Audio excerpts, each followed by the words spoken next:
Hey guys, today I want to talk about some homemade grips that I made for one of my single action revolvers. I want to talk a little bit about how I made those grips and talk about an upcoming project where I want to make yet another mold to make grips for a different gun.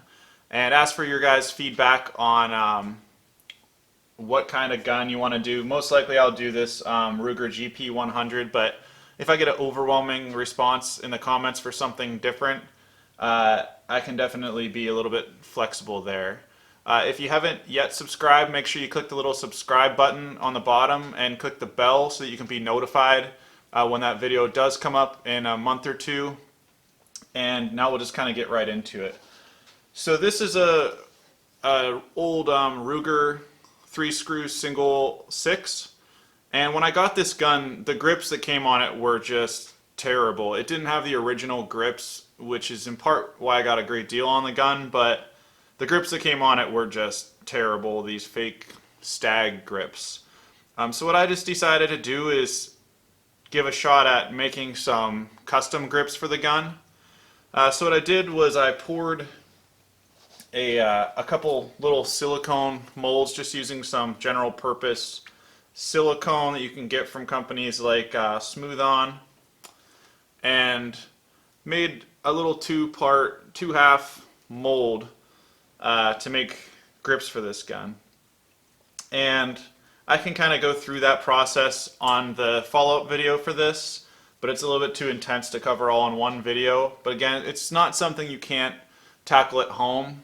And once you do get the mold made, you can just make, grip after grip after grip, and at a cost of basically the cost of one set of grips. So it's a really cool little project, especially if you've got a handful of the same model of gun. I'll go ahead and I'll just pop these grips off. To make your own grips, ideally, it's a lot easier if you have a gun that has grips that split like this versus a gun that has something more complicated where they would, slide up over, like this Ruger GP100. It has grips that slide over, but what it does also have is the insert here. So if that's the gun that I choose to make these new grips out of, what I'll do is I'll make a mold just for this insert here. You can see here the inside geometry of this is a little bit complicated, and what I did was I used my cheap junky set of grips as a master to basically make a mold out of. And then I also found some of the hardware. You can just get this stuff off of McMaster Car, the little insert for the other side.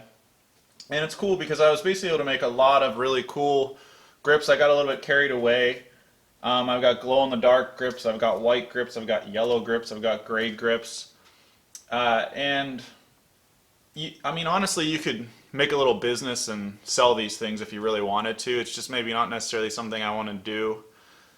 Some stuff that you would want to consider, like as the things you might have to buy to get into this, are some of this you can buy different kinds of mold making silicones. This one's from Smooth On. It's called Mold Star 15 Slow.